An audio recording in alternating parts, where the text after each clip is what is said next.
Pour les pectoraux, t'as fait quoi? Pour avoir des gros biceps, t'as fait quoi? Des tractions? T'as fait quoi? Là, on va casser les idées reçues. Donc, tu jeûnes. T'as pas eu peur, toi, de commencer le jeûne intermittent en disant que t'allais perdre du muscle et que le jeûne, bah, c'est pour les gens qui veulent maigrir et pas pour ceux qui veulent prendre du poids, prendre du muscle, perdre du gras en même temps. D'ailleurs, parle-nous de ta gestion de tes repas. Et quand j'étais en haut de la barre, j'avais commencé à lâcher. Mais c'est là que, même si tes muscles ne répondent plus, que tu es fatigué, mais c'est là-dedans que ça se passe. Vouloir progresser et atteindre son rêve. Juste, tu démarres ici, ton rêve il est ici, juste avancer ça. Juste ça, c'est une onde positive. Matin, je me suis levé à 6h. Qui a envie de se lever à 6h pour aller courir? On m'a déjà brisé un rêve, j'ai envie qu'on me brise le deuxième. Et aussi, je suis malentendant. Je voudrais aider aussi les gens qui ont des handicaps. Sur la photo, mais c'est pas en 3 mois, c'est pas possible, c'est un mytho, Alex. Jordan, c'est un mytho, c'est pas la même personne, il est devenu brun et tout. Déjà, d'une part, quand tu te transformes en Super Saiyajin, t'as les cheveux noirs et ensuite t'as les cheveux jaunes, pour commencer déjà, d'accord? Salut mes Saiyajins, je suis en compagnie de Jordan, il m'a fait confiance, regardez, il a suivi mes conseils alimentaires, il a changé de fou à l'âge de 16 ans, je vous montre une photo à gauche, et à 21 ans, donc aujourd'hui regardez à quoi ressemble ce Saiyajin. Il a suivi mes conseils alimentaires, mais également le mindset. Aujourd'hui, le but de cette vidéo, c'est que toi qui regardes cette vidéo, tu puisses également te transformer à la maison. On est sur ma chaîne, Alex Levent, et on aime le partage. Du coup, Jordan, déjà merci. Merci à toi de prendre ce temps pour pouvoir nous partager tes techniques. Ça nous fait très très plaisir. Est-ce que tu peux nous montrer ton évolution depuis l'âge de tes 16 ans, mon cher Jordan? Oui, bien sûr. Bien sûr. Bon, je vais commencer par une photo pour vous montrer un peu le physique que j'avais avant mes 16 ans. Donc j'étais très mince, j'étais limite anorexique. Mais je faisais énormément de sport, du coup je me dépensais beaucoup. Bon, voilà. Voilà à quoi je ressemblais avant. Alors moi j'ai commencé le street workout officiellement, on pourrait dire ça, j'avais 15 ans et demi. Et voilà. Ça c'était au tout début avec la moustache. C'était à mes débuts aussi. Ensuite j'ai progressé, j'ai pris une dizaine de kilos.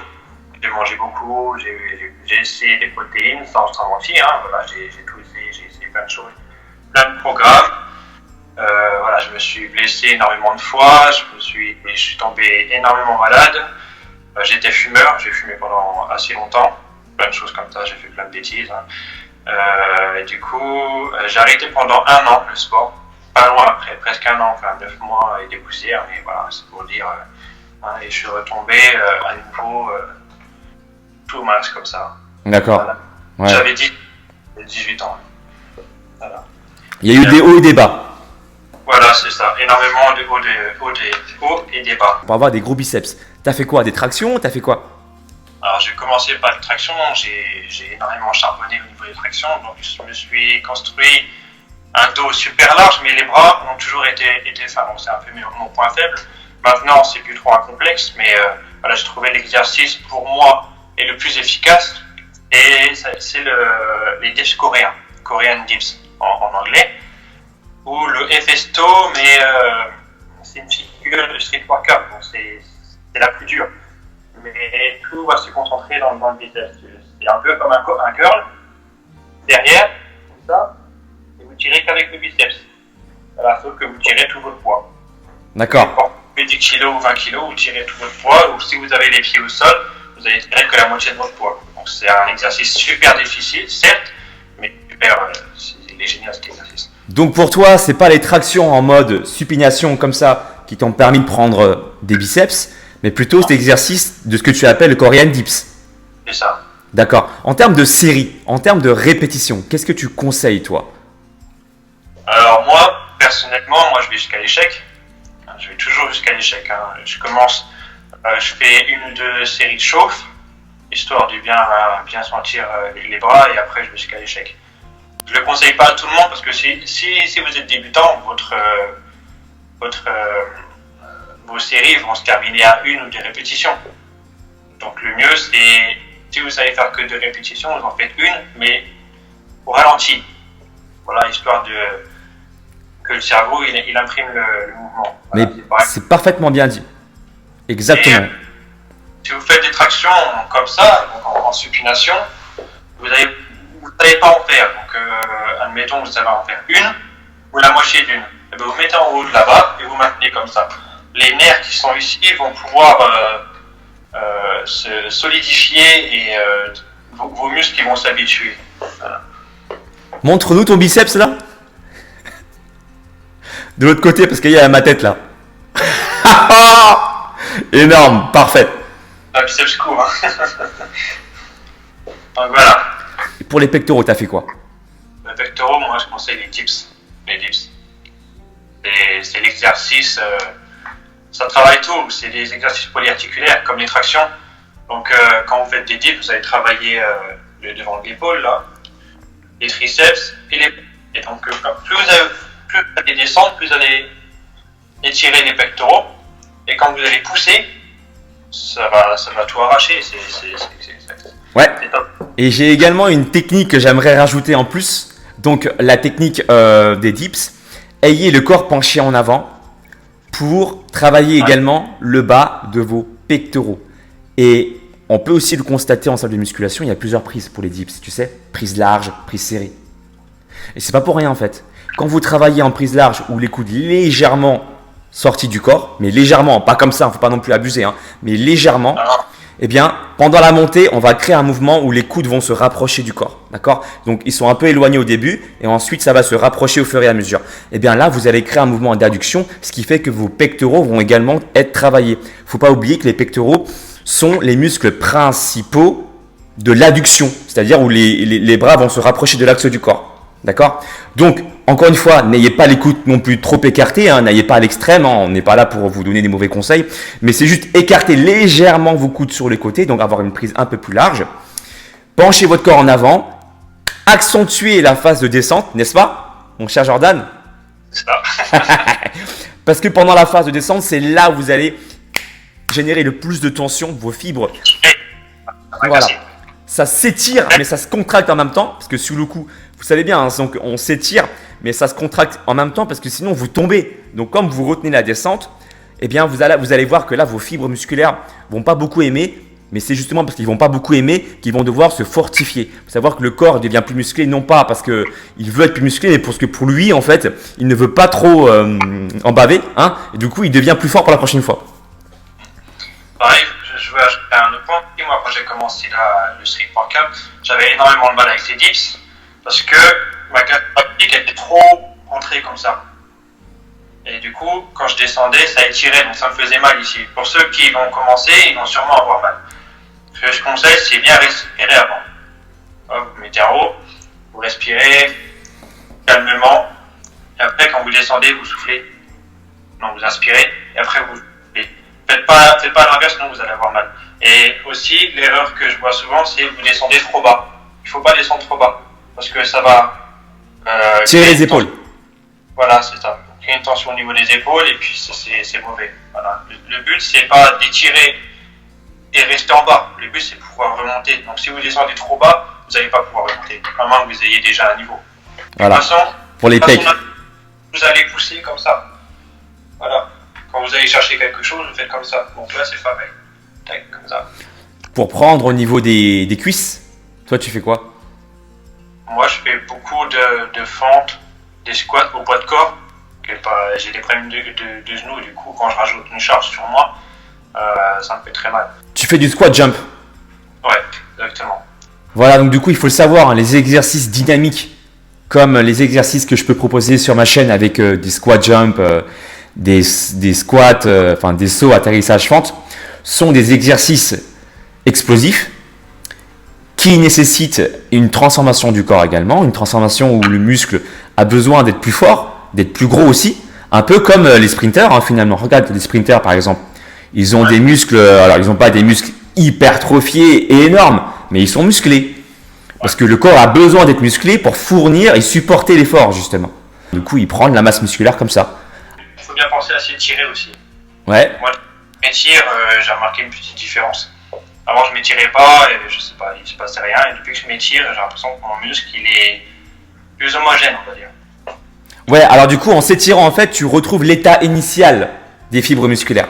D'accord? Il se met pas toujours en mode contraction, où du coup il comprend que tu es au repos. Et comme tu es au repos et que tu favorises la récupération, bah du coup tu sécrètes mieux d'hormones. Donc par exemple les hormones de bien-être, de repos, tu diminues également le cortisol. Parce que du coup pendant la séance de sport tu fais quoi? Bah du coup c'est stressant, tu vois. Tu augmentes un petit peu ta sécrétion de cortisol. Et en étirant, tu envoies un message pour dire à ton corps, ok c'est bon, je suis au repos. Donc là ce qui se passe c'est que le cortisol diminue et du coup l'augmentation la production naturelle de testostérone augmente naturellement dès lors que le cortisol diminue. C'est comme ça. Donc quelque part, bien s'étirer, ça permet de favoriser une meilleure récupération et donc derrière un meilleur gain de par une meilleure production de testostérone pendant la période de récupération. Donc on a vu pour les pectoraux, on a vu pour tes biceps, on a vu pour tes cuisses, pour les épaules. Tu fais quoi comme exercice? Moi, je pratique le handstand, donc l'équilibre. Ah, c'est génial. Voilà. C'est mon exercice favori, hein. J'en fais tout le temps, j'en fais tous les jours. Voilà, j'adore cet exercice-là. Je fais des équilibres et je fais des pompes sur les mains, en équilibre, bien évidemment. Et ça défonce les épaules. Après, ce que je peux vous conseiller en tant que débutant, ça s'appelle les peak push-up, c'est ça? Je pense que tu connais. Alors le terme, je ne connais pas, peak push-up. Peak push-up, peut-être. En fait, c'est comme le handstand, sauf que vous réduisez votre poids. Vous avez les pieds sur une chaise et puis vous descendez comme ça. Ah yes, ok, d'accord, ça marche, ouais. Sachant qu'on peut faire la même chose aussi avec les pieds sur le mur. Oui, bien sûr. Voilà. Ça aussi, pour ceux qui veulent faire des circuits là, avec les pieds sur le mur, j'en ai fait une vidéo d'ailleurs pour développer vos épaules. Le lien se trouvera dans la description de ma vidéo ou sur le bouton i. Encore une fois, avec Jordan, ce qu'on veut vous montrer, ce qu'on veut vous prouver aussi par l'expérience, son expérience et le mien, combiné, c'est que l'entraînement en poids du corps est efficace pour transformer son corps. Voilà. Faut vraiment pas sous-estimer, sous-coter le poids du corps parce que finalement, qu'on soit un homme ou une femme, excusez-nous, on pèse, il y a quand même un certain poids à charger. Donc, vous imaginez tout ce que votre corps doit porter. Donc, évidemment, si vous placez bien, si vous faites les bons exercices, si vous faites le bon tempo d'exécution, vous ralentissez, vous connectez avec vos muscles, évidemment que votre poids du corps, c'est extrêmement efficace. Pour la partie mindset, alors du coup, j'ai su, tu me l'as dit, que tu t'es intéressé aux énergies, tu t'es intéressé aussi à mes vidéos de méditation. Est-ce que tu peux nous en dire un peu plus? À quoi ça te sert? Alors moi, ça me permet de me calmer. Voilà, je suis quelqu'un assez nerveux, je ne le montre pas, mais je suis quelqu'un de très dérangé dans la tête, on va dire. Du coup, j'ai besoin de me calmer le soir ou même le matin. Le matin, je le fais rarement parce que l'air frais, plein de choses comme ça permettent de calmer déjà. Du coup, voilà, je me sens déjà bien. Mais après une séance, admettons que je vais faire une séance et que je ne suis pas satisfait de moi, après je vais méditer un peu. Je vais me poser, je vais respirer calmement, comme tu fais dans tes vidéos, Alex. Et voilà, après je me sens beaucoup plus léger, je me sens mieux. Et après l'entraînement, je peux me consacrer à mes autres passions, à écrire, à réfléchir, plein de choses comme ça. Parce que l'activité physique, la musculation, ne sert pas juste à avoir un joli corps, mais sert aussi à avoir un joli mental. Voilà, un mental adouci.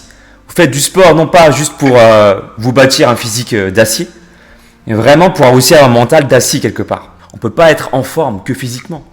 Être en forme, ça nécessite également d'être en forme mentalement. Donc c'est pour ça que j'allie de plus en plus le corps et l'esprit. Tu vois? Et donc, ça me semblait juste de bon sens de s'intéresser également à la pratique autre que la musculation. Donc des pratiques annexes comme par exemple la respiration, comme par exemple également calmer son mental de par la pratique de la méditation. Et là, on va casser les idées reçues. Donc tu jeûnes. J'ai senti une grosse différence. C'est même pas une petite différence, c'est une grosse différence. Et avant, je mangeais tout et n'importe quoi. Je faisais pizza, j'allais me chercher tacos le soir. Et maintenant, depuis que je jeûne, le matin, je peux m'entraîner super léger. Même si la veille, à 18h, j'ai mangé assez lourd, ou pas, ça dépend des fois. Le lendemain, je me sens super bien. C'est génial.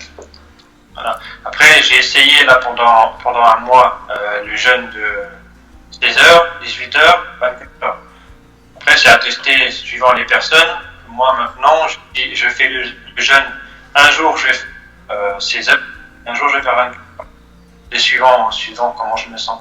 Il ne faut pas se forcer et se dire, par exemple, si vous voulez faire un jeûne de 24 heures et au bout de 16 heures, on vous dit oh, j'ai faim, j'ai super faim, je vais tomber dans les pommes, des trucs comme ça. Il faut manger, il ne faut pas trop se forcer. Il faut manger parce que le corps il réclame. Il faut faire la différence entre quand notre corps il réclame et quand vous avez envie d'une friandise. Moi je sais que j'ai des bonbons dans le placard, j'ai faim et je vais attendre. Voilà. Pareil, j'ai des Kinder Pinguis dans mon frigo. Voilà, parce que je sais que je suis pas en train de faire un régime. Tu vois ce que je veux dire? Mais je vais réussir à me contrôler. Tu vois? Et surtout, et une astuce, mes Saiyajin, le sport, et ça j'y ai pensé ce matin, ne voyez pas ça comme une dépense énergétique.